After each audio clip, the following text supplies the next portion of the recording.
전도를 하는 우리의 모습이 세상에 들어가서 전도하고 복음을 전하는 우리의 방식이 양의 방식이어야 된다 하는 이런 어떤 예수님의 어떤 결정, 예수님의 계획, 또 예수님의 어떤 숨어있는 비밀한 어떤 당신의 포부들, 이런 것들을 볼 수 있는 말씀입니다. 세상을 뒤집을 수 있는 비결은 양의 방식, 양의 방식에 들어있다. 세상을 변화시키고 세상을 바꾸는 비밀, 그래서 세상을 보다 더 살기 좋은, 그리고 하나님이 기뻐하시는 이 땅에 천국이 도래할 수 있는, 아멘 아멘. 여기에서도 하나님 나라가 임할 수 있도록, 아멘 아멘. 그렇게 바꿀 수 있는 영적인 비밀은 바로 양의 방식으로 예수 믿는 사람들이 양의 방식으로 이 세상 요소에서 살아갈 때 세상은 반드시 그 양처럼 살아가는 예수 믿는 사람들을 통해서 이 세상은 바뀔 수 있다. 아멘 아멘. 그 양의 이 방식, 특별히 그 양 중에서도 성체, 그런 그 양이 아니고, 양도 성체들은 좀 뒤에받고 하는데 성질도 고약한데, 그런 양 말고 아직까지 뭔 모르는 온순한 양, 어린 양의 방식으로. 이것이 오늘 김 목사의 철학이 아니고 또 어디서 주워온 철학이 아니고 방식이 아니라, 하나님 성경을 읽어보면은 하나님께서 세상을 살리고 세상을 변화시키는 그 비밀한 어떤 키워드, 비밀한 어떤 그런 무기로 예수님이 선택하신 방식입니다. 이것이 어린 양의 방식으로, 사자가 아니고 이리떼의 방식이 아닙니다.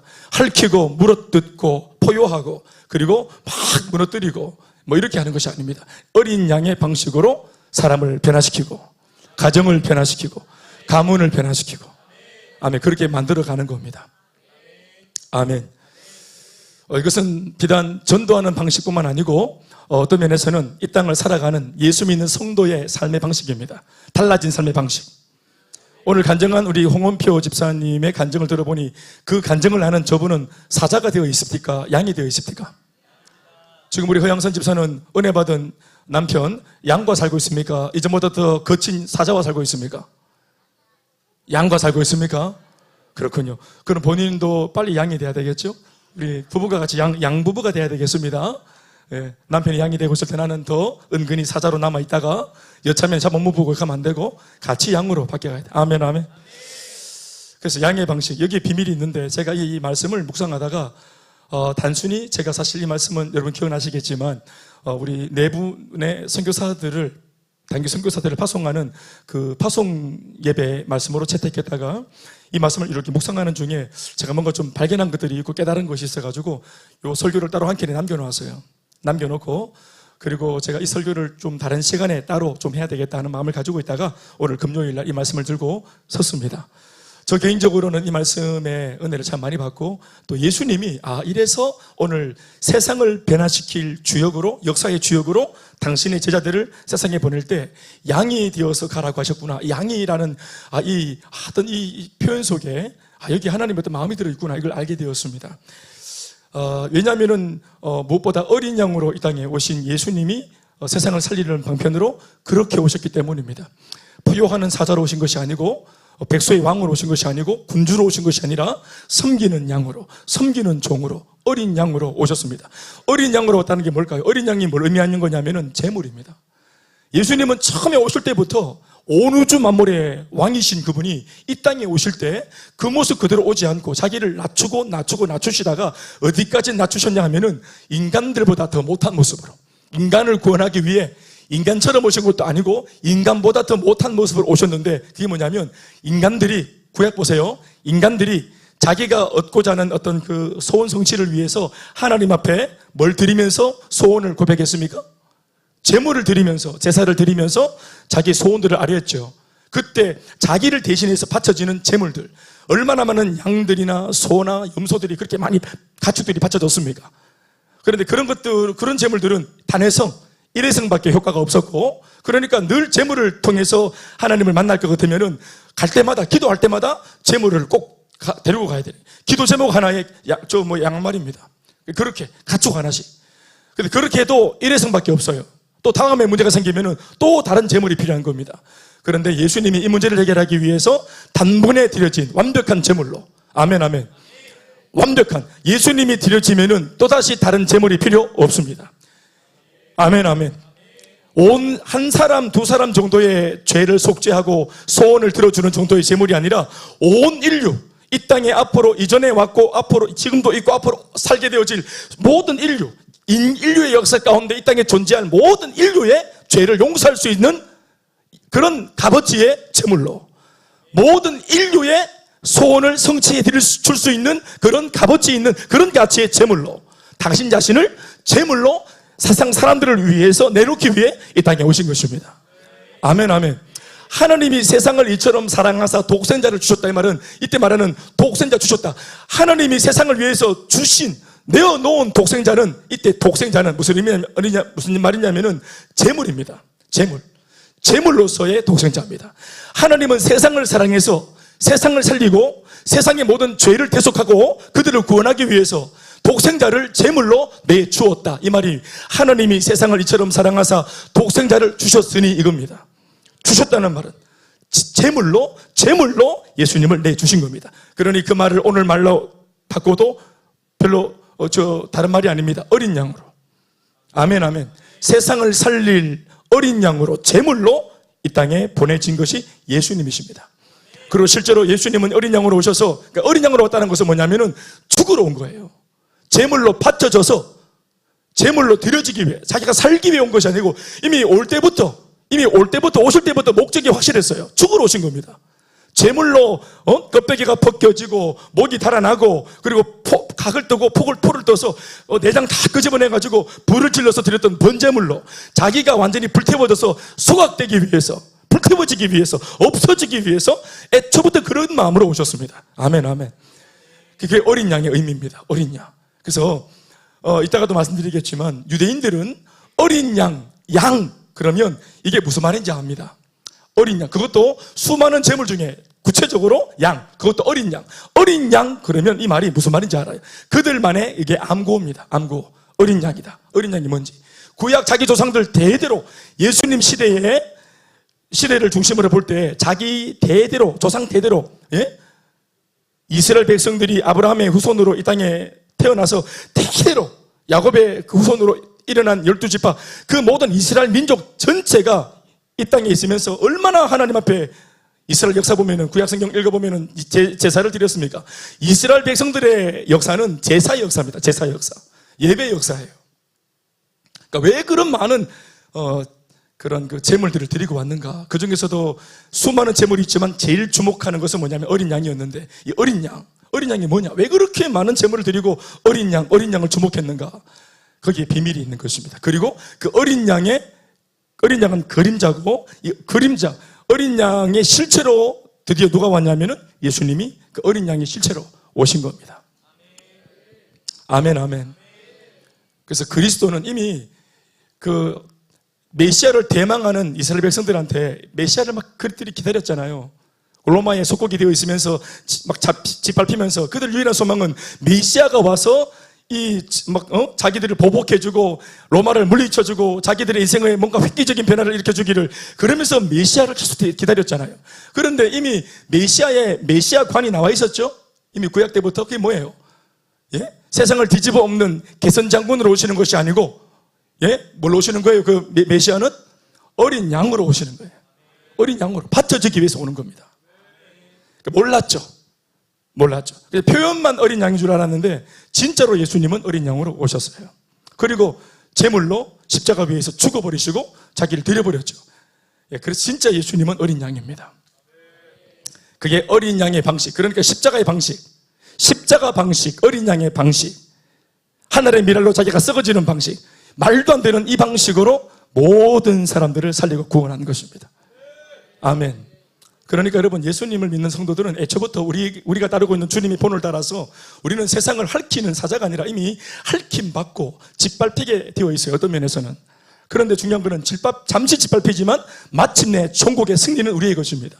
하나님이 역전시키시고. 네, 저도 보십시오. 저희 집에서 짓밟혔죠. 우리 아버지가 사자였잖아요.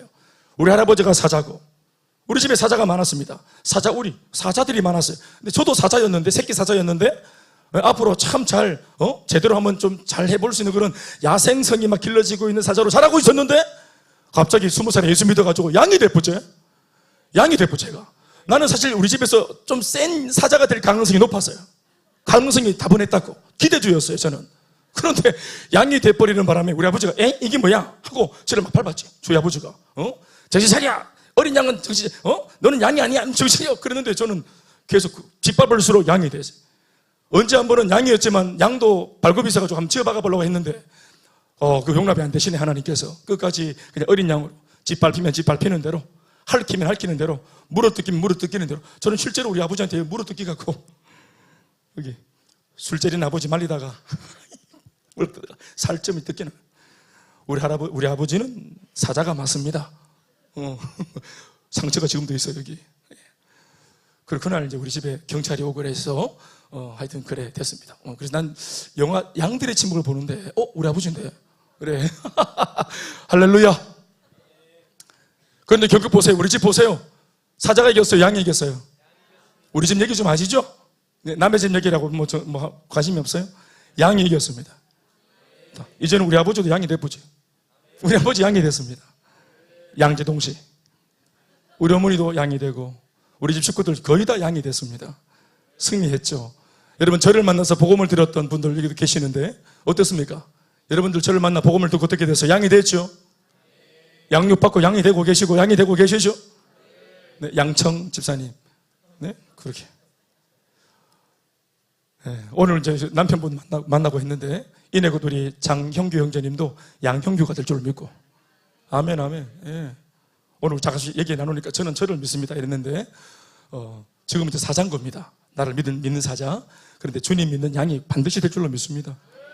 네, 어제는 또 우리 김인혜 집사님 아버님 만났는데, 아버지 화낼지도 모른다 했는데 아버지 화 안 내시고 너무 막 잔치국 세주를 하시고, 그래 양이 될 준비가 다 돼 계시고 이렇게 막상 우리 그렇습니다. 할렐루야. 사랑하는 여러분, 양의 방식으로 했는데 여기에 비밀이 있습니다.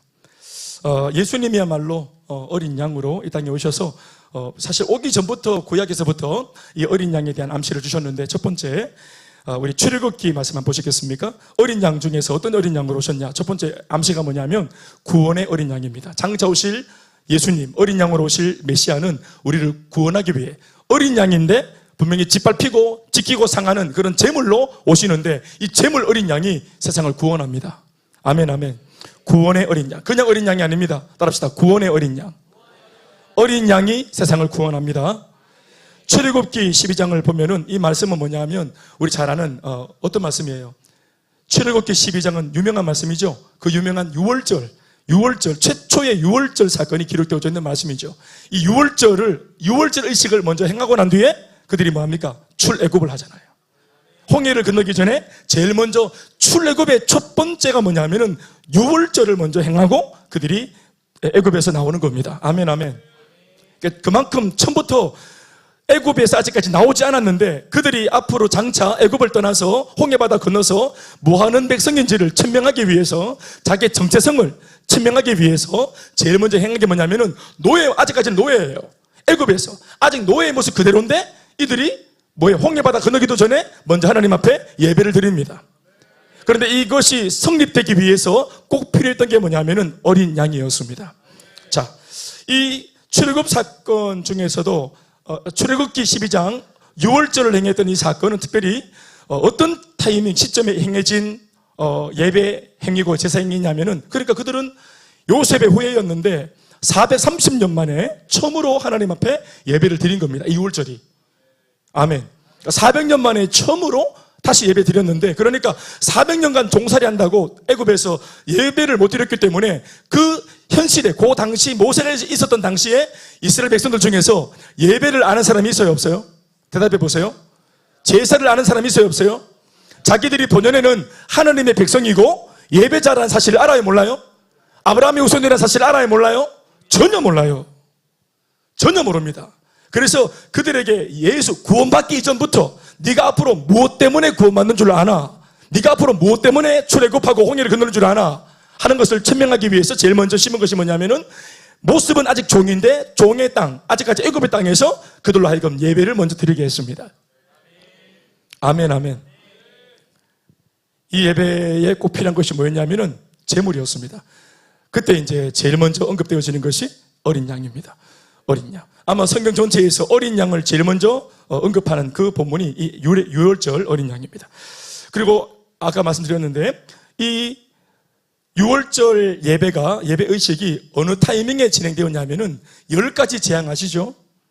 애굽 바로가 순순히 모세의 말을 안 들어주는 바람에 하나님 명령을 거역하는 바람에 하나님께서 모세를 통해서 계속 애굽 백성들을 징계했잖아요. 그렇죠? 같은 땅에 있는데도, 같은 애굽에 있는데도 하나님의 징계는 누구한테만 내리고 애굽 백성들한테만 내리고 같은 땅에 있는데도 하나님의 백성들한테는 그 재앙이 안 미치도록. 그래서 얼마나 이게 한 땅에 있는데, 한 도시에 있는데도 이쪽은 재앙이, 저주가, 심판이, 이쪽은 구원이. 아멘. 그러면서 하나님께서 지금 누구 편을 들고 있는지를 확연하게 보여주셨죠. 아멘. 그리고 이 유월절 의식은 언제 행해졌냐 하면은 바로 19번째 재앙이 끝나고 10번째 재앙이 있기 바로 직전에 이 의식이 이루어졌습니다. 어떤 면에서 피, 개구리, 이, 파리, 악질, 독종, 우박, 메뚜기, 그리고 흑암, 이렇게 9가지 재앙이 진행되고 난 뒤 흑암이 팽배해서 모든 게 암흑이 왔을 때 그때 하나님께서 이제 뭐 표현대로 말하면 죽음의 천사를 이 땅에 보내가지고 이 죽음의 천사가 생명을 가져가는 거예요. 그때 이 죽음의 천사가 애굽에 내려와서 생명을 쫙 걷어가는데 그 집, 어떤 집이든지 그 집에 첫째 생명, 장자, 그리고 짐승도 첫 새끼, 그러니까 장자를 다 이렇게 거두어가는 그런 무시무시한 재앙이 임했어요. 그런데 그때 하나님께서 이 재앙을 10번째 재앙을 내리기 전에 모세를 통해서 주신 말씀이 뭐냐 하면은 너희들 유월절 의식을 곧 빨리 행해라. 10번째 재앙이 임하고 나면 이제 곧 진짜 출애굽이 시작되어질 거다. 그러니 마지막 재앙은 생명에 관한 것이고 굉장히 중요한 것이니까 내가 하는 말을 잘 들어야 너희들이 심판을 면할 수 있고 생명을 부지해서 출애굽할 수 있다. 아멘, 아멘. 그리고 모든 그 정보를 다 줬어요. 그 정보, 그러니까 하나님의 그 생명의 죽음의 심판을 피할 수 있는 그 비책이 뭐냐면은 유월절 예배였습니다. 아멘. 그러니까 굉장히 진중하죠. 굉장히 무게감이 있고 무겁고 그런 분위기 속에서 유월절 제사 400년 만에 이 첫 예배가 그들에게 주어집니다. 미션이. 자, 이 말씀 보십시다. 출애굽기 12장 3절에서 14절 말씀입니다.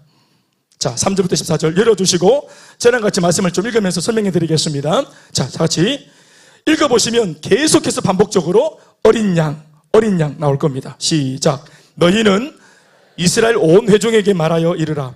이달 열흘에 너희 각자가 어린 양을 취할지니 각 가족대로 그 식구를 위하여 어린 양을 취하되 그 어린 양에 대하여 식구가 너무 적으면 그 집에 이웃과 함께 사람 수를 따라서 하나를 취하며 각 사람이 먹을 수 있는 분량에 따라서 너희 어린 양을 계산할 것이며 5절에 너희 어린 양은 어떤 어린 양이 되느냐. 시작. 흠 없고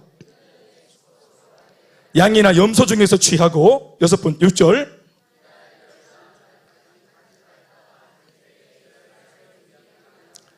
7절에 그 어린 양의 피를 양을 먹을 집 좌우 문설주와 임방에 바르고 문설주, 좌우 문설주에 바르고 그리고 피를 임방에 바르고 아멘 아멘. 완전히 피를 다 문 앞에 다 발라라. 바깥에서 볼 때 다 양쪽 임방과 문설주에 다 발라라 이렇게 했습니다. 지금으로 말하면 대문에다가 발라라 이런 뜻, 현관문에다가 발라라 이런 뜻입니다. 또 8절 읽어주세요. 다 같이 시작. 그 밤에 그 고기를 불에 구워 무교병과 쓴나물과 아울러 먹되 9절 날 것으로나 물에 삶아서 먹지 말고 머리와 다리와 내장을 다 불에 구워 먹고 10절 아침까지 남겨두지 말고 아침까지 남는 것은 곧 불사르라. 마지막 11절 시작.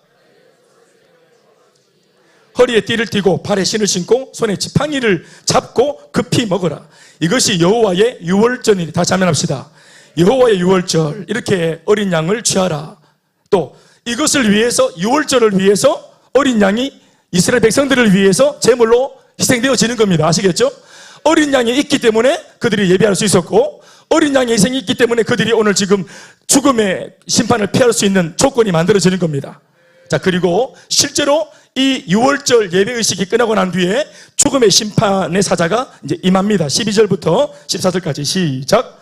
내가 그 밤에 애굽 땅에 두루 다니며 사람이나 짐승을 막론하고 애굽 땅에 있는 모든 처음 난 것을 다 치고 애굽의 모든 신을 내가 심판하리라. 나는 여호와라.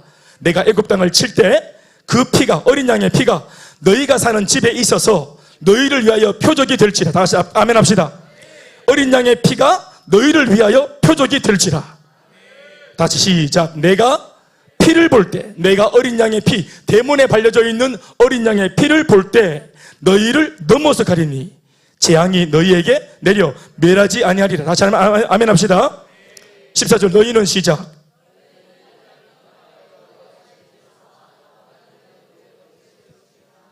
다시 아멘 합시다. 그러니 여러분, 유월절이란 말 자체가 이미 뭐냐면은 넘을 유, 넘을 월 이런 뜻입니다. 패스 오버 한다 이런 뜻입니다. 그러니까 넘어간다. 넘을 월, 넘을 유. 유월절이 뭐냐면은 넘어가신 날. 아니요. 어떤 면에서는 넘어가신 날이 아니라 하나님이 우리를 심판에 마땅한데 우리도 똑같이 죄인인데 우리는 어린 양의 피를 보시고 믿음이 있다고 보시고 어린 양의 피, 그 희생을 하나님께서 그걸 믿음으로 간주하셔서 이 이스라엘 백성들의 모든 죄를 없다 하시고 심판의 대상으로 여기지 아니하시고 오히려 보호와 사랑의 대상으로 여기시고 거룩한 착각을 스스로 일으키셔서 아멘. 그들은 징계하지 않고 이스라엘 백성들은 심판하지 않고 뭐를 보고? 어린 양의 피를 보고. 아멘이십니까? 어린 양의 피. 그들의 모든 죄를 대신해서 속죄하여 그들의 죄를 담당해서 대신 죽어준. 원래는 죽음의 사자가 와서 심판을 해서 생명 가져가는 건데 그들은 그 심판이 이르기 전에 먼저 어린 양이 희생해서 죽어줘 버렸어요. 아멘 아멘. 어린 양, 요 작은 한 마리가 그 집집마다 준비한 어린 양들이 그 각자의 모든 죄를 다 대속해서 담당해 준 겁니다. 어린 양이. 아멘입니까? 그리고 그런 이 어린 양에 대한 믿음을 보였다라는 증거로 어린 양의 피를 다 대문에 현관문에 다 발랐어요. 그래서 하나님의 사자가 왔을 때 피를 본즉 패스 오버. 죄 없다 하시고 의롭다 하시고 아멘 아멘 넘어가 주시는 겁니다. 여러분 오늘 예수를 믿는 사람이 있지요? 이 시대에 오늘날 예수 믿는 사람이 있죠? 저와 여러분들이 있지요? 좌우의 분들 보십시오. 우리의 온몸에 뭐가 발려져 있습니까? 이 말씀에 띄어보면은 예수를 믿는 순간 지금은 어린 양을 안 잡아도 이미 2000년 전에 스스로 어린 양이 되셔서 도살장에 끌려가서 유린당하신 예수님, 그 예수님의 피를 믿는 우리들의 심령에 이 어린 양의 피가 똑같이 묻어 있습니다. 예수의 보혈이 묻어 있습니다. 그래서 모든 이 땅을 살아갈 때 징계나 심판이 우리를 비켜가는 것입니다. 아멘이십니까? 그리고 결국 우리가 나중에 천국문에 이르렀을 때 숨 떨어져서 내 영혼이 육신에서 나와서 어디로 갈까 할 때 천사가 우리를 영접하여 천국문에 딱 당도시키면은 그 천국문이 우리 앞에서 열리는 까닭은 바로 이 피를 표적으로 삼아 우리가 믿는 이 믿음을 보시고 우리 앞에 이 천국문이 열리는 것입니다. 열린 천국문 내가 들어가 세상 짐을 내려놓고 빛난 면류관 받아 쓰고서 주와 함께 아멘 아멘. 언제 따라하나 싶었는데 마지막 따라하시네. 우리 앞에 이 문이 열리는 것입니다. 장차 오실 예수님이 이 구원의 어린 양으로 오신다는 그런 암시를 주시기 위해서 출애굽할 때 아멘이십니까? 모세가 앞에서 진두지휘에 있지만 모세가 하는 것이 아니라 바로 어린 양 되시는 예수님이 우리를 구원하시는 겁니다. 우리 앞에 홍해를 가르시는 분 바로 어린 양 되시는 예수님이 그 일을 감당하신 것입니다. 그래서 이 출애굽기 12장에 나오는 6월절 어린 양은 어떤 어린 양이냐? 400년간 종살이에서 살아도 산 것 같지 않았던 그들에게 진정한 생명과 구원을 허락해 준 구원의 어린 양입니다. 그 구원의 어린 양을 통해서 그들에게는 완전히 새로운 인생이 주어진 것입니다. 아멘 아멘. 애굽에서의 삶과 홍해를 건넌 이후의 삶은 달라졌죠. 이걸 가능하게 하신 존재가 누굽니까? 어린 양입니다. 구원의 어린 양. 아멘 아멘. 무엇보다 넘어가 주시는 은혜, 패스 오버, 우리를 의롭다고 봐주시고 의롭다고 간주해 주시는. 두 번째 신약으로 넘어오면은 이 어린 양에 대한 언급이 또 있는데요. 누가 이 어린 양에 대한 언급을 꺼내냐 하면은 사실 출애굽기 12장으로부터 시작해서 어린 양에 대한 언급들은 계속 구약 전체에 이제 있고, 그리고 이제 잠시 잠잠하다가 구약 성경 마지막 선지자인 말라기가 마지막 선지자인데, 마지막 선지자가 앞으로 장차 오실 그리스도, 그러니까 메시아에 대하여서 마지막 구약 선지자로서 말씀을 전하면서 장차 오실 예수님, 그리스도를 기다려라 하고 이제 말씀을 탁 심어놓고는 예수님이 오신 게 아니고 그 뒤로 400년간 하나님이 침묵을 하십니다. 그걸 놓고 이제 우리가 구약시대, 신약시대 중간에 있는 중간기다 이렇게 표현하는데, 그 중간기 기간이 한 400년 되어져요. 그런데 그 중간기 400년 동안 이스라엘 백성들은 말로 못할 고초를 당합니다. 그리고 400년이 지나고 신약 성경이 딱 열리고 예수님이 딱 등장하실 그 무렵에 유대의 상황은 어땠냐면은 로마의 식민지가 되어 있었습니다. 로마의 소국이 되어 있었어요. 그리고 예수님이 오기 전에도 많은 열심당원들이 독립운동을 하면서 나름대로 마카비 이런 사람들, 열심당원들이 그 보면은 예수님의 베드로의 친척 중에서도 그 누굽니까? 세베대 아들 야고보와 요한 이런 친구들은 다 그 독립운동가들이었어요. 그게 관심이 많은 친구들이었습니다. 그래서 나름대로 막 민족 정신으로 저항운동하고 독립운동하고 뭐 이렇게 했던, 독립자금들 막 조달하고 이렇게 했던 열심당원이었어요. 민족의 회복에 관심이 많았어요. 그런데 무력으로 또 쿠데타로 스트라이크 데모해가지고 나라를 바꾸는 것이 아니라 그 속국 가운데 있었지만 이거 뭐 투쟁들은 다 실패했어요. 그런데 나중에 예수님께서 그런 형국 속에서 오셔서 진짜 그들에게 구원을 주시죠. 아멘, 아멘. 어린 양으로 오셨습니다. 독립투사로 오신 것이 아니고, 도시락 폭탄 들고 오신 것이 아니고, 그분 어린 양으로 오셨습니다. 아멘, 아멘. 그리고 그 어린 양으로 오신 예수님을 제일 먼저 알아본 존재가 누구냐면은 그 이름도 유명한 누구요? 한번 용기 내서 말해보세요. 누구요? 예, 우요한 세례요한입니다. 세례요한이 알아봤죠. 그 유명한 말씀 어디입니까? 요한복음 1장 29절 말씀 보시면은 세례요한 앞에 정신없이 안수받으러, 축복받으려고 이렇게 세례받으러 왔던 많은 사람들 앞에 예수님마저도 이제 30년간 무명으로 계시다가 공생애를 이제 시작하기 전에 세례 요한에게 안수를 받으려고 요단강가에 오셔가지고 머리를 탁 숙이니까 세례 주기 전에 세례 요한이 예수님을 딱 보면서 했던 말이 뭐냐면은 세상 죄를 지고 가는 하나님의 어린 양이로다 이렇게 말한 겁니다. 수많은 표현 중에서 우리를 구원할 구원자가 오셨다, 다윗의 자손이 오셨다, 뭐 우리의 왕이 오셨다 이렇게 표현하지 않고 구체적으로 세상 죄를 지고 가는 하나님의 어린 양이다 이렇게 표현한 것은 굉장히 중요한 암구호입니다. 유다 백성들은 다 합니다. 어린 양 그러면 이 어린 양이 뭐하는 존재인지 다 알아요. 아멘, 아멘. 그래서 표현이 세상 죄를 지고 가는 어린 양. 그러니까 제물은 제물인데 어느 정도까지 이 제물의 희생은 효험이 있나? 여기 나와 있죠. 이 예수님 어린 양은 어디까지 효험이 있습니까? 이 제물의 가치는 세상의 모든 죄를 감당할 만큼의 효험을 가지고 있는 그 가치로운 분이라는 말입니다. 아멘 좀 하십시오.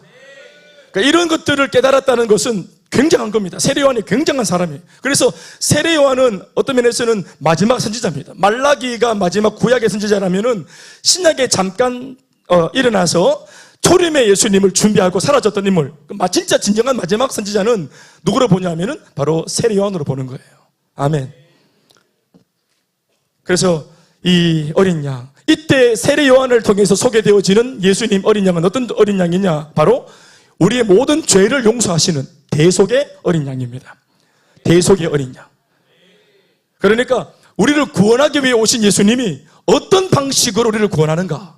그러니까 쿠데타 이렇게 해가지고 세상을 막 뒤집었고 무력으로 뒤집었고 막 가해사만 그냥 줄이 틀고 이게 아니고 어떻게 우리를 구원하는가? 어떤 방식입니까? 물리적으로 우리를 구원하는 게 아니고 먼저는 영적으로 우리를 죄에서, 로마에서 구원하는 게 아니고 우리를 죄에서 먼저 구원하시는 겁니다. 우리를 죄의 모든 그 사슬과 묶임과 구속에서 우리를 자유케 하는 것입니다. 아멘, 아멘. 물리적인 그 구속은 우리를 불편하게 하는 것이지 이것이 우리의 인생을 망하게 하지는 않아요. 그러나 몸이 아무리 편하고 자유인처럼 보여도 죄에 구속되어 있으면 죽어 지옥 가는 겁니다. 그러니까 사람의 불편한 것을 도와주는 것보다 하나님께 더 중요한 것은 뭡니까? 우리가 죄에서 구원받고 회복되어져서 하나님의 아들과 딸이 되는 것이에요. 마귀의 죄의 종의 사슬에서 풀려서 해방과 자유를 얻게 되어지는, 아멘, 아멘. 죄에서 풀려날 수 있는가 우리가? 이게 더 중요한 겁니다. 그래서 두 번째 제가 언급하고 싶은 어린 양의 의미는 대속의 어린 양, 예수님. 예수님만이 우리를 죄에서 구원할 수 있습니다. 예수님만이, 오직 예수님만이 우리를 억만 죄악 가운데에서 우리를 회복시킬 수 있고 우리를 건질 수 있으신 분입니다. 아멘, 아멘. 아까도 말했지만 단순히 우리가 사는데 불편하고 또 대대로 우리 집이 가난했어, 나를 가난해서부터 건져준 우리 돈 많은 신랑 이런 느낌이 아니고 할렐루야, 그것도 구원이다마는 아무튼 지긋지긋한 가난, 지긋지긋한 질병, 이것은 사실 불편한 문제입니다. 편리하고 불편한 문제지 궁극의 문제는 아니에요. 아까도 말했지만 인생의 진정한 궁극의 문제는 우리가 죄 가운데 묶여있다는 사실인데, 이 궁극적인 인생의 문제를 해결하는 것은 예수님밖에 없습니다. 아멘, 아멘. 요한복음 1장 29절 말씀입니다. 읽어보겠어요, 한 목소리로. 시작. 이튿날 보라, 세상 죄를 지고 가는 하나님의 어린 양이로다. 아멘이십니까?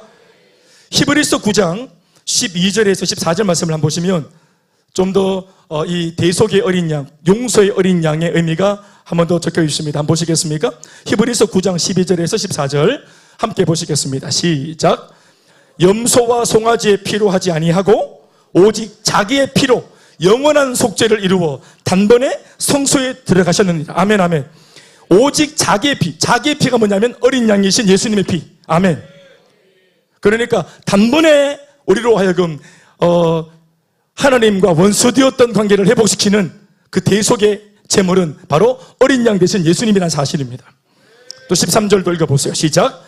염소와 황소의 피와 및 암송아지의 죄를 부정한 자에게 뿌려 그 육체를 정결하게 하여 거룩하게 하기도 했는데, 염소와 황소의 피도 이런 역할을 했는데 하물며 14절 시작. 영원하신 성령으로 말미암아 흠없는 자기 자신을 하나님께 드린 그리스도의 피, 어린 양의 피. 아멘, 아멘. 어린 양의 피가 어찌 너희 양심을 죽은 행실에서 깨끗하게 하고 살아계신 하나님을 섬기지 못하게 하겠느냐. 아멘이십니까? 단회적인 죄도 옛날 수많은 재물들이 용서받도록 도와줬는데 어찌 예수님 어린 양이 너희들의 죄를 용서 못하겠노? 너희들의 모든 죄를, 그 원초적인 죄를, 아주 그냥 본질적인 그 너희의 죄를 원천적으로 예수님의 피는 다 대속하고 속죄하고 완전히 회복시킬 수 있다. 대속의 어린 양입니다. 우리가 믿고 있는 예수님이 바로 이 예수님인 줄 믿으십니까? 대속의 어린 양, 용서의 어린 양입니다. 첫 번째는 어떤 어린 양? 구원의 어린 양. 두 번째는 어떤 어린 양? 대속의 어린 양. 우리를 구원하시고 우리를 용서하시고, 그렇게 할 수 있는 분은 누굽니까? 어린 양입니다.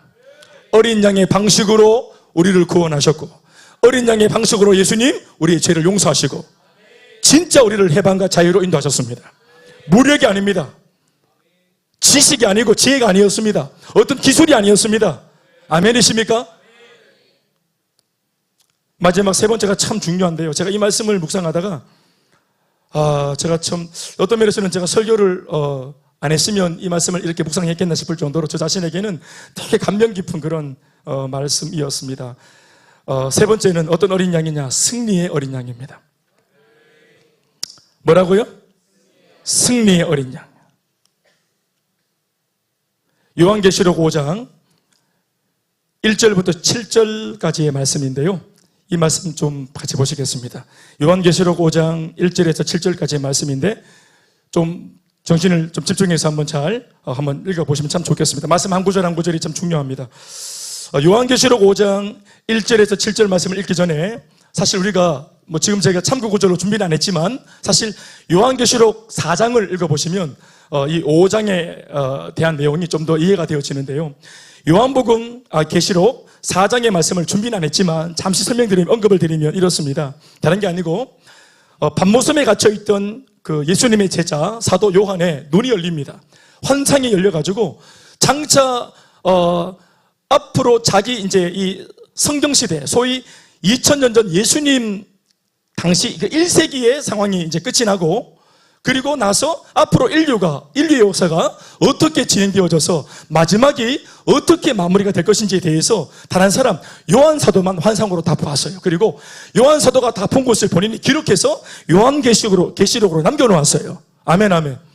그리고 요한이 본 그 계시록 2000년 전 인물이지만 그가 보았던 환상 속에는 2025년도 오늘 우리가 살고 있는 이 시대의 그림도 그는 봤습니다. 아멘. 2000년 후 2025년 대한민국 한반도에 있을 이런 역사들도 그는 본 겁니다. 그리고 심지어 25년도를 지나쳐서 아마 우리 다음 세대 또 다음 세대 아마 장차 예수님이 이 땅에 재림하실 때의 모습까지도 요한은 다 봤어요. 아멘, 아멘. 그러니까 인류 역사의 마지막이 어떻게 마무리 장식되는지에 대해서 이걸 환상 가운데 다 보고 이거를 계시록으로 남겨놓았어요. 아멘. 오늘 그 많은 내용과 엄청난 분량 중에 오늘 저는 제가 지금 이 말씀을 바라보는 키워드는 어린 양인데 이 어린 양이라고 하는 키워드로 지금 제가 구약에 있는 내용도 언급했고 신약에 있는 내용도 언급을 했습니다. 아멘. 구원의 어린 양 그리고 대속의 어린 양. 그럼 나중에 장차 이 어린 양이 어떤 모습으로 우리의 삶을 기독교 역사를 운행하시고 섭리하시고 진행하셔서 마지막 어떤 종지부를 찍으시는가 하는 것도 제가 어린 양이라고 하는 이 키워드로 살펴보려고 하는 것입니다. 자, 그런데 저 보세요. 그런 의미로 제가 말씀을 좀 묵상하는데 요한계시록 5장을 열게 되었고 거기서 제가 마지막 인류의 역사 전체를 이제 마지막 결정짓는 어린 양을 발견했어요. 그런데 이 어린 양을 발견하기 전에 요한계시록 4장을 읽어봤더니 거기에는 한 장 전체를 할애해서 누구에 대한 묘사가 나오냐 하면은 보좌에 앉으신 이 혹은 보좌에 계시는 이 이렇게 표현되어지는 존재가 4장 전체에 기록되어져 있습니다. 여러분 보좌에 앉아 계신 이가 누굽니까? 보좌에 앉아 계신 이가 누굽니까? 바로 하나님 아버지십니다. 아멘, 아멘. 네, 하나님 아버지입니다. 예, 인류의 모든 역사를 설계하고 기획하고 운행하고 주도하신 분. 아멘, 아멘. 하나님 아버지, 우리를 구원하시고자 만세전부터 우리를 택하신 바로 그분이십니다.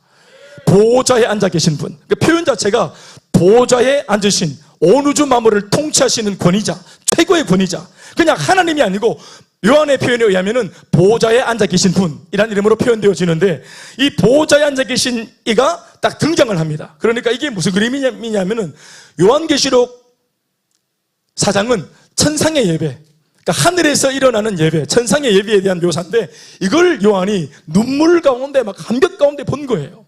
이 땅에서 드리는 이런 정도의 예배가 아닙니다. 우리는 막 그냥 땅 파고 지상으로 한 13m 내려와갖고 막 조명 켜고 조명 막 돌려서 대단하다 화려하다 우리는 막 정말 뜨거운 예배 이렇게 하고 있지만 천상 예배를 딱 읽어보면 이거는 완전히 그냥 막 아무것도 아니다 이거 완전. 아멘, 아멘. 기가 막힙니다 아주 그냥. 조금 상상력을 동원해서 말씀을 드리다 보면은 입이 쭉 벌어지고 어떤 면에서는 천국이 새삼스럽게 막 사모되어지고 그리고 우리 앞서 먼저 간 우리 많은 믿음의 선배들 그 많은 예수 믿다가 먼저 가신 분들이 열린 천국문 안으로 들어가 이 천상의 예배에 동참하고 계시는구나. 이걸 막 발견하게 되었을 때 이게 막 황홀해지는 거예요. 아멘, 아멘. 이걸 믿으시기 바랍니다. 보호자에 앉으신 분이 딱 등장을 하니까 이제 이분이 이제 예배의 주인공 아니겠어요. 그러니까 어떻게 적고 있냐면은 앉으신 이의 모양이 백옥과 홍보석과 같고 무지개가 있고 보호자에 이것이 둘렀는데 그 모양이 녹보석 같더라. 무슨 말인지 모르겠지만 화려하다 이 말이겠죠. 그리고 이런 조명이 아니라 막 보석 자체에서 나오는 막 그냥 그런 조명입니다. 또 그 보좌에 앉아 계신 그 하나님을 둘러서 24 보좌가 있고 그 보좌에는 24 장로가 흰 옷을 입고 앉아 계시고 그리고 보좌로부터 번개가 음성과 우레소리가 나오고 그리고 보좌 앞에 등불 7이 있는데 이것은 하나님의 7영이고 그리고 보좌 앞에 수정과 같은 유리바다가 있고 보좌 가운데와 보좌 주위에 내생물이 있는데 이 내생물은 천사들입니다. 그룹이라고 말하는 천사들입니다. 이 그룹 천사들이 앞뒤에 눈이 가득한 자들이 나와서 하나님을 찬양하고 또 그렇게 하여튼 8절 보면은 4장에 내생물 이 그룹은 각각 6날개를 가졌고 그 안과 주위에는 눈들이 가득한데 그들이 밤낮 쉬지 않고 이르기를 보좌에 앉아 계신 분을 향해서 거룩하다 거룩하다 거룩하다 주 하나님 곧 전능하신 이여 전에도 계셨고 이제도 계시고 장차 오실 이가 바로 당신이십니다 하고 찬양을 하고 아멘이십니까? 그리고 또 그 생물들이 보호자에 앉아서 세세토록 살아계시는 이에게 영광과 존귀와 감사를 돌릴 때 24장로들이 보호자에 앉아 계신 이 앞에 다 엎드려서 말하기를 세세토록 살아계신 이에게 경배합니다, 영광을 돌립니다, 고백을 하는 거예요. 노래 부르기를 우리 주 하나님이여 영광과 존귀와 권능을 받으시는 것이 합당하오니 주께서 만물을 지으신지라 만물이 주의 뜻대로 있었고 또 지으심을 받았나이다 하면서 막 천군의 천사들이 모든 천상의 피조물들이 다 한 분 하나님을 예배하고 찬양하고 경배하고 아멘 아멘. 이게 막 환상으로 열리는 이런 그림들입니다. 저는 개인적으로 이 말씀이 와닿았던 이유는 제가 목회자로 부름받을 때가 있었습니다. 20대 초중반에. 그때 제가 이 목회자로 부름받기 하루 전날 그 집회 기도 하는 중에 환상이 제 앞에서 열렸습니다. 환상이 열려가지고 제가 한 3시간 가깝게 환상을 봤습니다. 환상을 봤던 내용들을 다 말할 수는 없는데 그 내용이 뭐냐면은 우리가 드리는 예배 시간에 이 공간에 영적으로는 어떤 일이 일어나는지에 대해서 하나님께서 저한테 5시간 집회하는 시간에 3시간을 환상을 보게 하셨습니다. 환상이 완전히 열렸어요. 그래서 그때 제가 20대 초중반에 환상을 보고 예배에 대한 제 마음가짐과 태도가 완전히 달라지는 계기가 되었고요. 그리고 그것을 제가 많은 지체들한테 그 은혜를 나누었습니다. 그리고 이제 그것을 이제 제가 환상으로 봤는데 이후에 제가 계시록을 읽어보니까 제가 읽고 있는 말씀이 제가 봤던 그 장면들하고 다 매칭이 되어지는 것을 보면서 너무너무 제가 소름을 끼쳐야 했고 너무너무 제가 놀라야 했죠. 그리고 제가 지금은 이제 그런 것들을 체험을 놓고 제가 지금은 예배를 인도하고 있는 목회자가 되었다는 것이 저는 개인적으로 참 하나님께 감사합니다. 여러분, 예배 가운데 하나님께서 임재하십니다. 네, 보호자에 앉아 계신 이가 당신을 예배하는 자리에 빛 가운데 당신이 임재하십니다. 부활하신 예수님도 예배 가운데 임재하시고 성령님도 그 예배 가운데 임재하시고 성삼위일체 하나님께서 한 예배 안에 똑같이 임재하십니다. 천군과 천사가 나팔을 불고 또 제각기 다른 기능을 하고 있는 많은 천사들이 한 예배 속에 그들이 운집해서 함께 그 자리에서 엄청난 역사들이 예배 안에 일어납니다. 아멘 아멘. 이건 제가 다 말할 수 없고 제 기억에 15년 제가 지금 개척 사역하면서 언제 한번 제가 그 예배 시간에 제가 봤던 환상을, 예배 환상을 한번 제가 말씀을 드린 적이 있습니다. 딱 한 번 있습니다. 딱 한 번. 근데 여러분들이 반응이 시원찮아서 제가 때려치웠어, 그다고. 아, 이게 이제 같이 이게 공감이 안 생기는구나, 공감이. 공감이 안 돼. 이거 뭐, 그냥 뭐, 목사님이 뭐, 혼자 착각을 했나? 뭐, 그럴 수 있으니까. 할렐루야. 자, 중요한 것은 보호자에 앉아 계신 이가 이를 중심으로 이런 천상의 예배가 이루어지는데 누가 봐도 보호자에 앉아 계신 그분이 이 천상 예배 그 시간의 주인공이세요. 아멘. 그리고 계시록 4장 전체가 이것을 묘사하고 있다가 그리고 나서 사도 요한은 곧장 이 보호자에 계신 이 한 분을 4장 전체를 통해 그렇게 주목하고 있다가 갑자기 5장에 이 포커스를 다른 존재한테로 포커스를 의도적으로 옮겨버립니다. 어떤 면에서는 조금 전까지 우리가 주목했던 보호자에 앉아 계신 단 한 분, 주인공이신 그 하나님 아버지와 견줄 만큼의 대등한 어떤 존재인 것 마냥 이 존재를 5장에 넘어와서는 부각을 시켜요. 그걸 읽어보려고 하는 거죠. 그래서 제가 이 5장을 말하기 전에 4장을 말한 겁니다. 자, 그런데 5장 1절 읽어봅니다, 이제. 자, 다 같이 1절부터 7절 읽어봅니다. 시작.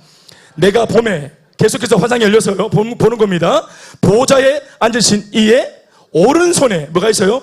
두루마리가 있으니 이 두루마리가 뭐냐면은 이제 하나님 아버지가 인류의 역사 가운데 어떻게 이 피조물 세계를 어떻게 마무리 지을지 하는 모든 당신의 계획들이 다 적혀있는 마스터 플랜입니다. 이게. 이 두루마리가. 아멘 하십시오. 이 두루마리의 모든 하나님의 인류 역사의 계획이 다 들어있고 저 김대현 목사의 를 향한 계획도 거기 들어있습니다. 여러분 한 사람 한 사람을 향한 하나님의 계획과 포부와 그 모든 마스터 플랜이 그 두루마리에 다 적혀 있습니다. 그 두루마리에. 아멘입니까? 개인을 향해 가정, 가문, 민족, 온 인류 역사 전체를 향한 당신의 포부와 계획이 이 두루마리에 담겨 있어요. 이 두루마리는 굉장히 중요한 겁니다. 그래서 안팎으로 섰고 7인으로 봉인해 놓은 거예요. 딱 봉인해 놓았습니다. 아무도 보지 못하게. 이걸 보호자에 앉아 계신 이가 이때까지 그 모든 피조물들 통해서 영광과 또 경배를 받으신 분이 그리고 품에서 이 두루마기를 딱 끄집어낸 겁니다. 손에 딱 들고 계시는 거예요. 이걸 요한이 본 겁니다. 그리고 2절 시작. 또 봄에 힘 있는 천사가 다 읽어주세요. 시작. 또 봄에 외치기를 누가 그 두루마리를 펴며 누가 그 인을 떼기에 합당하냐. 누가 이 두루마리를 펼 수 있겠노? 온 인류를 향한 이 하나님 아버지의 놀라운 계획, 이 마스터 플랜이 들어있는 모든 이 내용들이 그 두루마리에 다 들어있는데 누가 저 보호자에 앉아 계신 이의 오른손에 있는 두루마리를 펼 수 있고 인봉을 때릴 수 있을까 하고 천사가 큰 소리로 외칩니다. 3절 시작. 하늘 위에나 땅 위에나 땅 아래에 능히 그 두루마리를 펴거나 보거나 할 자가 있다 없다? 없어. 두루마리의 권위가 그렇게 강하다 이 말. 중요한 내용이다. 프로젝트다. 4절 시작. 그 두루마리를 펴거나 보거나 하기에 합당한 자가 보이지 아니하므로 내가 요한이 심하게 울었어요. 크게 울었어요. 왜냐하면은 자기도 지금 갇혀있고 사도는 자기밖에 안 남았고 예수님의 지키시자 자기가 죽으면 이제 이 기독교 역사가 어떻게 되어질까? 당시만 해도 1세기인데 마지막 자기 동료 다 죽었어요. 다 순교했어요. 예수님도 지금 물론 부활하셨지만 승천하셔서 안 보이고 자기만 생존했어요. 기독교의 운명이 자기에게 달렸어요. 그런데 자기는 지금 밤모섬에 갇혀서 언제 죽을지 몰라요. 그러니까 예수님은 모든 민족으로 제자를 삼으러 가셨는데 자기는 갇혀있고 이 역사가 어떻게 일어날 수 있겠나? 내일을 기약할 수 있겠나? 그러니까 답답하죠. 그러니까 갇혀있는 요한의 마음속에는 하느님의 앞날의 이 복음의 역사가 궁금한 겁니다. 아멘 아멘. 자신의 앞날이 궁금한 겁니다. 아멘이십니까? 내가 언제 풀려날까 개인적인 안위가 걱정된 것이 아니라 하나님 나라의 역사가 과연 내 죽음으로 끝날 것인가? 아니 계속 이어져야 될 텐데 이 두루마리에 그 내용이 있을 텐데 너무 보고 싶은 거예요 요한이. 아멘 아멘. 그러니까 알고 싶어요. 궁금해요. 그리고 자기가 뭔가 믿고 있는데 그 믿음, 긍정적인 믿음의 내용들이 이 두루마리에 그대로 적혀있는지 궁금해요. 아멘 아멘. 여러분 별로 안 궁금하시군요. 이게 정말 궁금합니다. 왜 우리가 우리 집에 가족들이 병을 앓거나 또 뭐 몸이 안 좋을 때 의사한테 가서 주치의한테 가서 우리가 묻는 게 뭡니까? 언제 나을 수 있습니까? 이러면 낫습니까? 이 수술 받으면 낫습니까? 얼마나 궁금합니까? 그래서 그 주치의의 입에서 나오는 말 한마디가 이 보호자를 죽이고 살려고 합니다. 들었다 놨다 하지 않아요? 안 하요? 얼마나 궁금합니까? 이 병이 나을 수 있는지 안 나을 수 있는지 어디까지 가야 되는 건지 간병을 언제까지 해야 되는 건지 어떻게 해야 되는 건지 뭐를 안 먹고 뭐를 먹어야 되는지 궁금하지 않습니까? 내 몸 궁금합니까? 여러분 인생이 언제 요한아 언제 장가갈지 안 궁금하나? 언제 시집갈지 할렐루야. 궁금하나 안 궁금하나? 준서야 어느 대학 갈지 궁금하잖아. 동훈아 이번에 수능 치는데 궁금하지 않나 이게? 두루마리.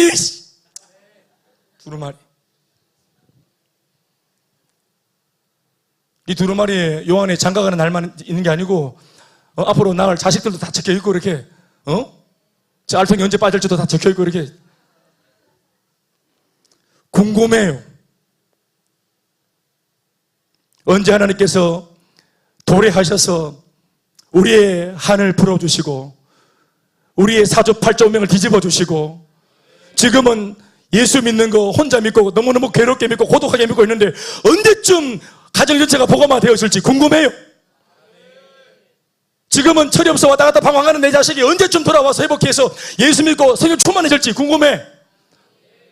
아멘 아멘. 이 나라와 민족이 언제 정말 하나님만을 예배하는 가정 그런 나라가 될지 궁금합니다. 언제 복음으로 통일이 되어서 한반도 전체가 저 앞에 예배하는 제사장 나라가 될지 궁금합니다.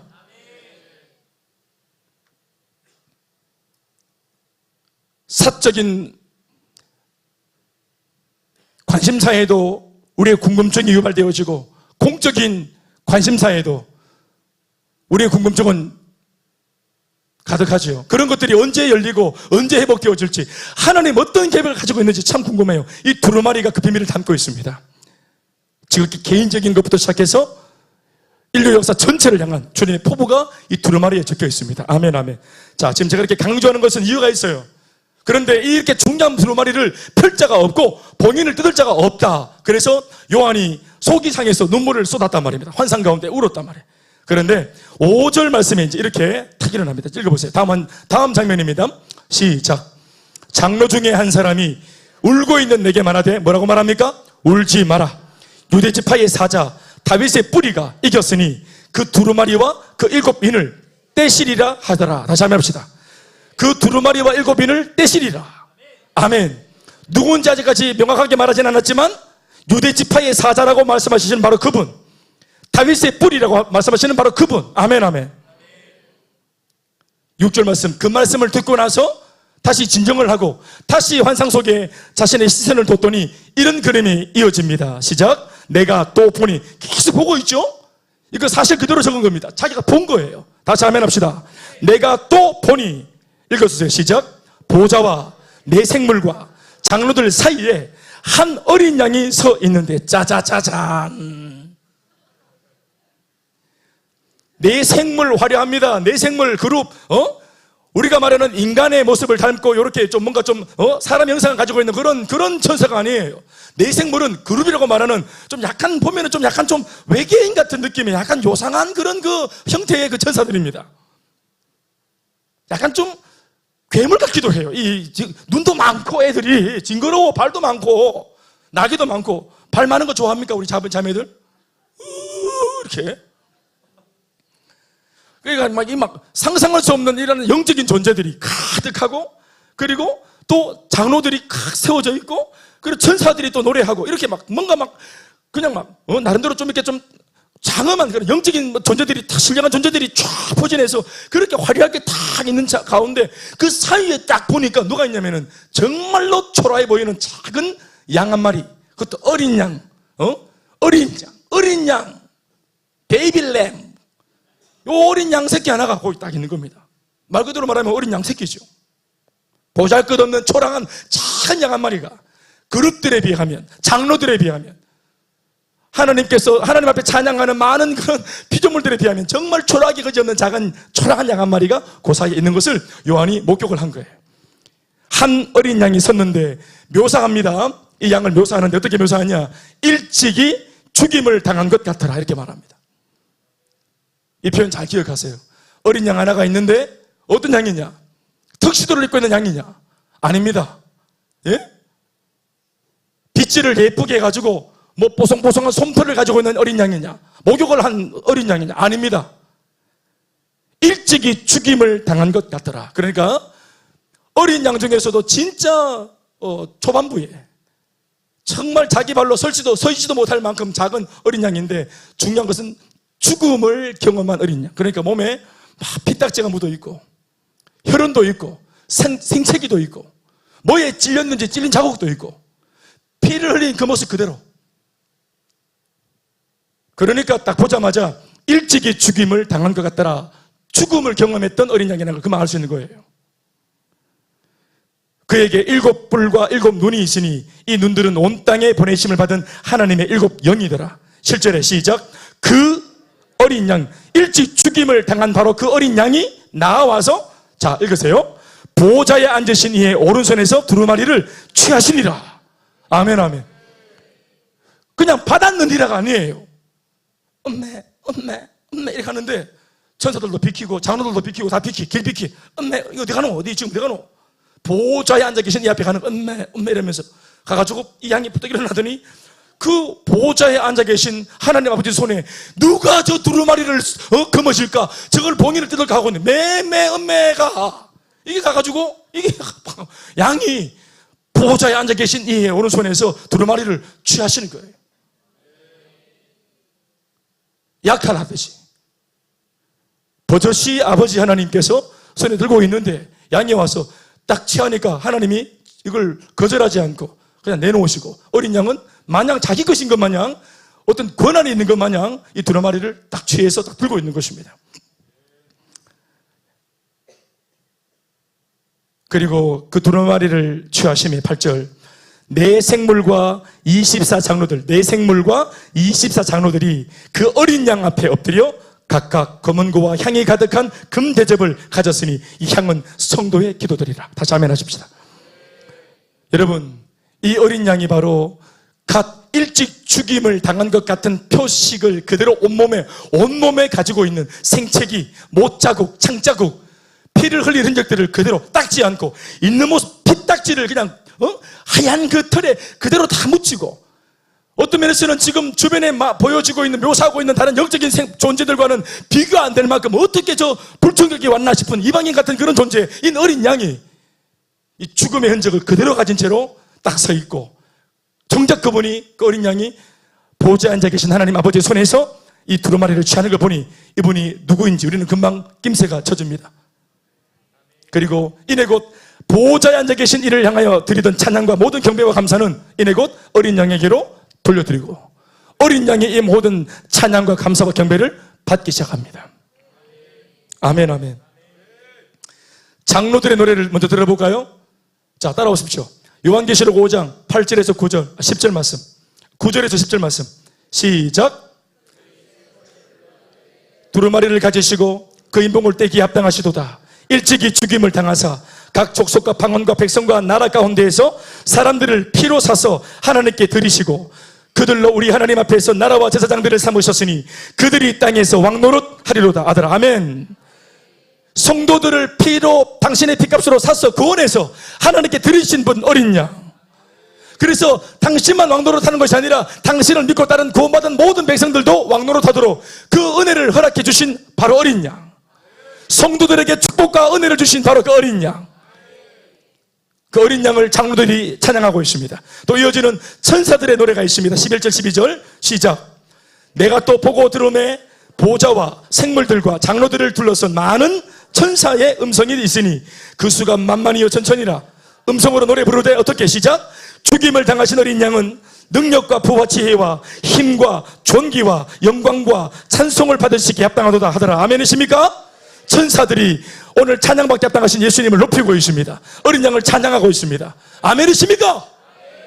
마지막으로 이름을 알 수 없는 피조물들이, 영적인 피조물들이 노래합니다. 13절 14절 시작. 내가 또 들으니 하늘 위에와 땅 위에와 땅 아래와 바다 위에와 또 그 가운데 모든 피조물이 이르되 보좌에 앉으신 이와 어린 양에게 찬송과 존귀와 영광과 권능을 세세토록 돌릴지어다. 아멘. 찬송과 존귀와 영광과 권능을 세세토록 어린 양께만 돌릴지어다. 마지막 끝으로 14절에 내 생물이 이 찬양을 다 마치고 난 뒤 이르되 아멘 하고 장로들은 엎드려 그 어린 양을 경배하더라. 할렐루야. 여러분, 예수님이시죠. 승리의 어린 양이십니다. 이 땅에 오셔서 어린 양의 방식으로 당신의 백성을 구원하신 예수님, 이 땅에 어린 양의 모습으로 오셔서 제물로 드려지셔서 어린 양의 방식으로 성도들의 모든 죄를 용서해 주신 예수님, 그 어린 양, 구원의 어린 양, 대속의 어린 양이셨던 그분은 오늘 이 땅을 떠나 부활하시고 승천하셔서 하늘에 올라오셨는데 다시 보니 자신이 감당해야 될 미션과 사역을 다 마치고 금유환영하여 천국에 올라오셨으니까 이제 더 이상 어린 양이 아니라 별명처럼 유다의 사자, 그게 별명인데 어린 양이신 예수님이 별명이 사자입니다. 사자가 본 이름이 아니라 진짜 이름은 어린 양이고 사자는 별명이에요. 그런데 그 별명이 아니라 별명이 진짜가 되어서 이제는 어린 양의 티를 벗고 미션을 감당했을 때는 예수님이 뭔가 좀 사자같이 그렇게 천국에 들어오시거나, 아니 빨리 급하게 유니폼을 갈아입고 뭔가 파티에 지금 참석해야 되니까 턱시도를 입든지 뭐 드레스 코드를 맞추든지 이렇게 신령한 모습으로 이렇게 하얀 옷으로 이렇게 입으시고 이렇게 오시는 것이 아니라 세상에서 피 흘린 그 모습 그대로, 로마 병정들한테 찔리고 몸을 찍힌 모습 그대로, 번제물로 자신이 제물로 파쳐칠 때 그 모습 그대로, 양털 가득 피를 잔뜩 묻힌 채로 씻지도 않고 누가 봐도 일찍 죽음을 당했다는 표식을 그대로 가진 이 어린 양의 모습으로 오늘 이 파티에, 이 예배에 그분이 등장하셨습니다. 여러분, 그분이 입고 있는 그 피가 묻은 양털은 뭘 말할까요? 왜 일찍 죽임을 당한 것 같은 흔적을 가진 채로 왜 어린 양이 그 천상 예배에 찾아오셨을까요? 버젓이 왜 그렇게 유니폼을 갈아입지 않고 왜 그 모습 그대로 왜 하나님 아버지 앞에 서서 심지어 두루마리를 받아가지고 이 두루마리를 선포했을까요?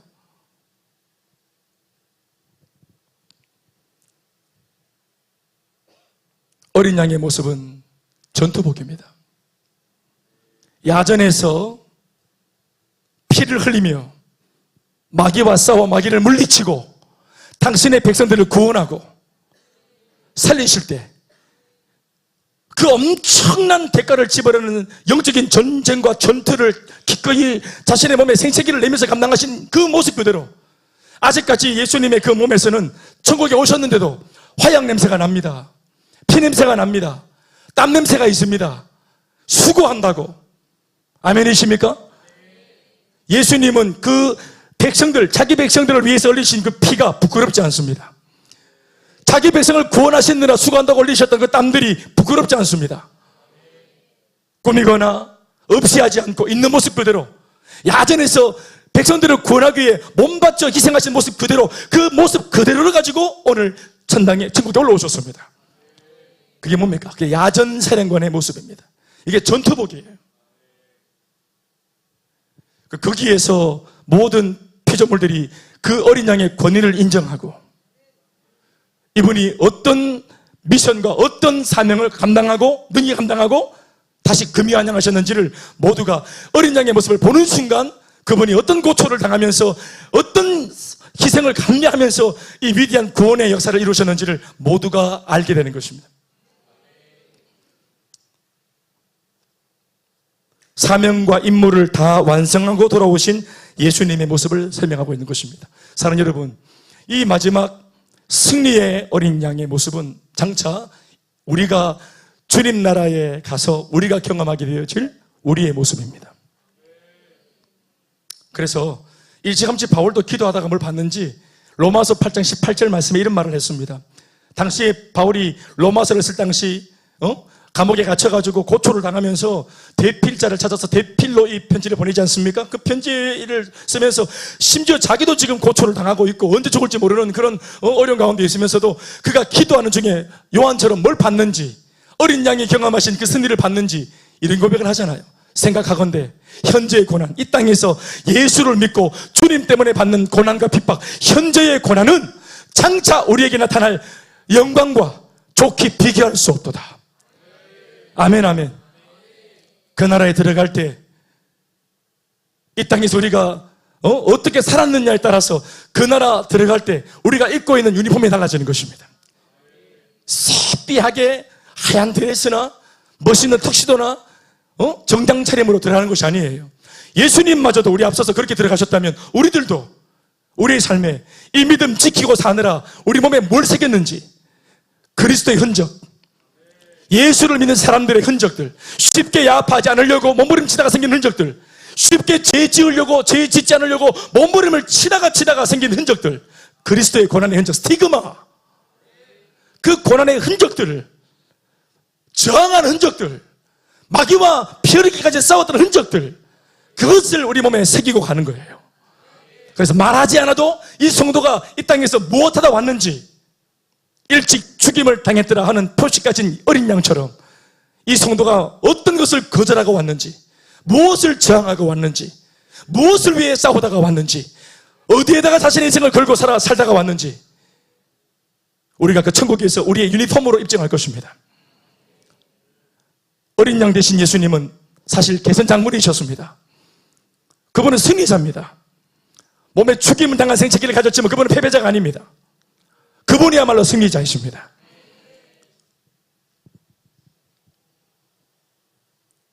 오늘 제가 이 말씀을 묵상하다가 알게 된 것은 예수님이 이미 당신께서 이 양의 방식, 어린 양의 방식으로 구원하고 용서하고 승리를 거두시려는 이런 계획을 갖고 계신 것처럼 바로 그래서 당신의 제자들을 세상에 보내고 세상을 살리는 방식으로 무엇으로 보내냐면 어린 양의 모습으로 세상에 보내고 계시는구나 하는 것을 알게 된 것이에요.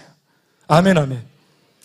결론 같은 얘기를 하자면 첫 번째, 자, 결국은 그래서 구원의 어린 양이신 예수님을 묵상해서 뭐 하자는 겁니까? 여러분, 당신 자신이 어린 양의 방식으로 구원을 이루셔서 오늘 양으로 제자들을 세상에 보내실 때 세상을 구원할 방편으로 우리에게 뭘 말씀하시는 겁니까? 어린 양으로 가서 너희들도 나처럼 우리가 구원을 할 수는 없지만 구원의 복음을 전할 수 있잖아요. 어린 양으로 가서 예수님처럼 어린 양의 방식으로 세상에 들어가서 그 방식으로 너희들도 세상의 복음을 전해서 구원을 시켜라. 따라합시다. 구원의 복음을 전하라고. 구원의 어린 양이신 주님이 우리에게 어린 양의 방식으로 세상에 가서 너희들도 나와 똑같이 그 방식으로 세상을 구원해라. 믿습니까? 생명의 길을 몰라 허우적대고 있는 이들에게 참 생명의 복음을 전해서 영적으로 출애굽시켜줘서 진짜로 산다는 게 무엇인지 그들에게 생명을 우리가 전해줘야 되는 것입니다. 아멘, 아멘. 예수님께서 한 제물로 드려지시고 지키시고 먹히시고 피는 발리시고 당신의 희생으로 그들을 구원한 것처럼 우리들도 가서 그들을 물어뜯어서 살리는 것이 아니라 우리가 드려져서 우리가 희생되어져서 그들을 살려내는 것입니다. 어린 양의 방식으로 구원하는 거예요. 전도의 방식은 어린 양의 방식으로 구원의 복음을 전하는 전도, 어린 양의 방식으로 구원의 복음을 전하는 선교. 여러분들의 셀 사역이 어린 양의 방식에 구원의 복음을 전하는 바로 그 사역이어야 되는 것입니다. 담임 목사가 하는 사역도 목회도 마찬가지입니다. 어린 양의 방식의 목회. 아멘, 아멘. 그것이 주님이 원하시는 목회인 줄로 믿습니다. 물어뜯는, 핥히는, 움켜잡는, 파괴시키는, 군림하는 목회나 사역이 아니고 어린 양의 방식으로 앞장서고 먼저 수고하고. 아멘이십니까? 구원의 복음을 전하라고 구원의 어린 양이 우리한테 명령하십니다. 또 대속의 어린 양이신 주님이 말씀하십니다. 우리를 양으로 보내실 때 죄 용서, 대속의 용서의 복음을 전하라고 말씀하십니다. 이건 역시도 어떤 방식입니까? 어린 양의 방식으로. 죄가 죄인 줄도 모르고 살아오던 사람들에게 무엇이 죄인지, 무엇이 선이며 의로움인지를 알려줘서 복음으로. 아멘, 아멘. 지금 현재 자신의 자리, 그 죄의 자리에서 돌이키고 빠져나올 수 있도록 우리가 복음으로 도와줘야 되는 것입니다. 속히 빠져나와 용서받을 수 있도록. 인생을 살아가는데 좋고 싫음으로 사는 것이 아니라 옳고 그름으로 산다는 것을 알려줘야 되는 것입니다. 죄가 내가 좋으면 죄라도 그냥 붙들고 사는 것이 아니고 하나님 말씀의 기준으로 볼 때 내가 아무리 좋아도 하나님 말씀이 그러다 하면은 거절할 수 있는, 이게 죄다 하면은 내가 아무리 즐겁고 재밌어도 주님 말씀이 죄라고 규명하시면 거절할 수 있는. 아멘입니까? 세상 사람들, 불신자들의 삶의 기준은 너무 미안한 말이지만 뭐 다 그렇다고 말할 수 있겠습니까만은, 그러나 대부분은 좋고 싫음으로 삽니다. 내가 좋으니까 밤새도록 술을 마시죠. 내가 좋으니까 밤새도록 밤문화를 즐기죠. 자기가 좋으니까 음란한 문화를 즐기죠. 자기가 좋으니까, 몸이 즐거우니까 쾌락을 즐기죠. 누가 사명감으로 1차차, 3차, 4차 하는 사람이 누가 있어요? 네?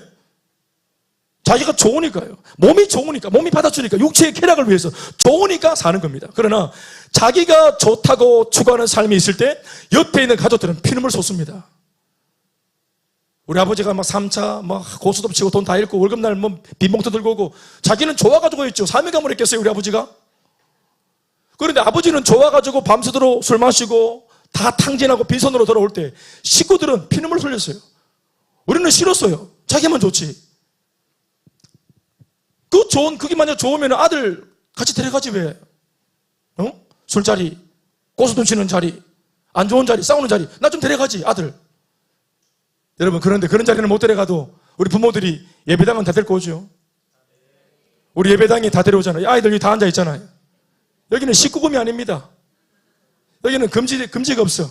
나이 제한이 없다고. 아멘, 아멘. 그래서 모든 세대가 예수를 같이 믿죠. 모든 세대가 같이 예배하죠. 모든 세대가 같이 복음을 전하고 모든 세대가 다 같이 선교하죠. 이것은 공개가 되어도 떳떳합니다. 하나님과 함께하는 것은 공개가 되어도 떳떳해요. 부끄럽지 않습니다. 자랑스럽죠, 오히려. 여러분, 그렇게 살 수 있도록 도와야 하는 겁니다. 죄가 낑겨 있으면 삶이 항상 뭔가 부자연스럽고 은폐가 돼요. 죄가 끼어 있으면 삶이 은폐가 됩니다. 수수께끼가 있어요. 뭔가 대화를 하는데 100%가 아니에요. 뭔가 숨기는 게 구석이 있어요. 죄가 관여하면 자유롭지 못합니다. 그러나 빨리 복음을 전해서 회개하고, 아멘, 확실하게 회개를 하고 돌이키고 빠져나오도록, 그러려면 죄가 뭔지 죄를 규명해 줘야 되겠죠.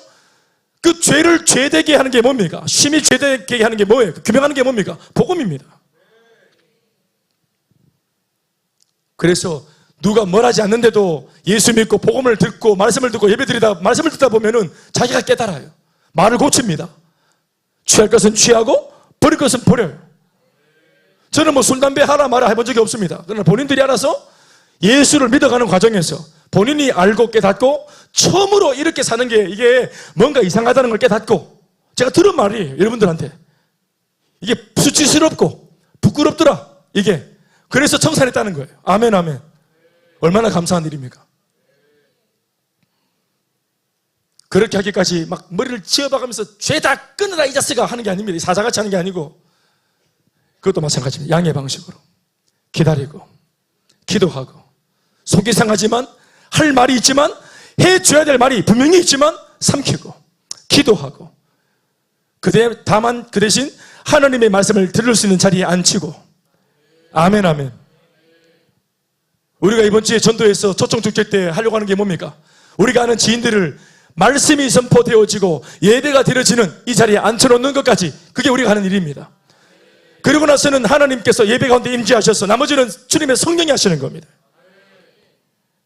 마지막 세 번째, 승리의 복음을 전하라고 승리의 어린 양이 우리를 양으로 보내십니다.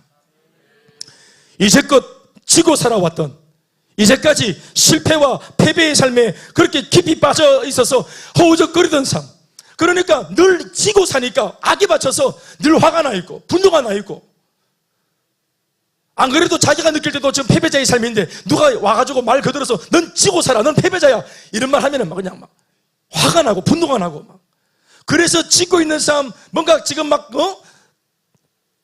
비어져 있는 삶, 뭐 패배하는 삶 이런 느낌, 패배자 같은 느낌이 있을 때 이걸 감추기 위해서 화려하게 치장을 하고 거칠애를 하고 더 나은 집 위로 올라가려고 하고 이 감추기 위해서 헛헛한 마음을 감추기 위해서 아무리 외부를 꾸며보세요. 아무리 외형을 꾸며보세요. 내 내면에 지고 있는 자기도 아는 패배한 삶, 눌려있는 거 이게 절대로 뭔가 해결이 안 돼요. 항상 열등감이 이게 들키지 않으려고 그러니까 센 척하고 들키지 않으려고 남들이 아예 그냥 내 근처에 오지 못하게 하고 내 가난한 마음, 비어있는 마음 이런 것들이 들킬까 봐 자기 방어 기제로 그렇게 철벽을 치는 거 아니겠습니까? 다른 걸로 메이크업을 하고 말이죠. 행복한 척.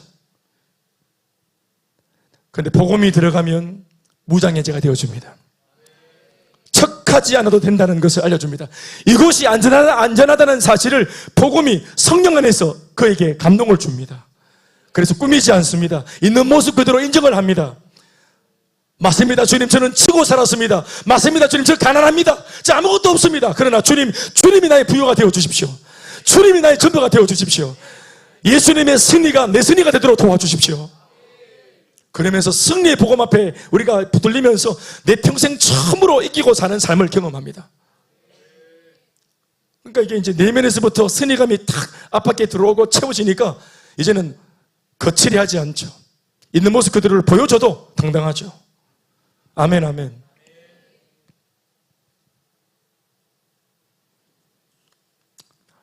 이 어린 양의 예수님의 우리에게 주시는 이 은혜, 내가 어린 양으로 왔으니 너희도 세상을 향해 어린 양으로, 그 방식으로.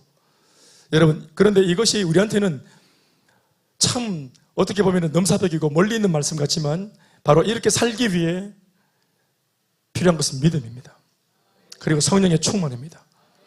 제정신으로 맨정신으로 이렇게 살 수가 없습니다. 네. 아이고, 목사님 세상살이가 어떤지 목사님 물정을 모르시네. 사자로 살아도 될까 말까 한데, 1위로 살아도 될까 말까 한데, 무릎 뜯고 살아도 될까 말까 한데, 정신 똑바로 차리고 손톱 발톱 세워가지고 눈에 핏대를 세워 살아도 될까 말까 한데 어린 양이 되라고요. 사랑하는 여러분, 거기에 역설의 은혜가 있습니다. 그래서 우리는 교회니까 하나님의 말씀이니까 이 말씀을 유일하게 세상과 다른 말을 이 자리에 듣고 있는 거예요. 그리고 여기에 진짜 세상을 살리고 용서하고 이기게 만들어주는 비밀이 있다는 사실을 여러분들이 꼭 알았으면 좋겠습니다. 이 말씀이 여러분들의 말씀, 저 자신의 말씀이 꼭 되었으면 참 좋겠습니다. 박수하겠습니다.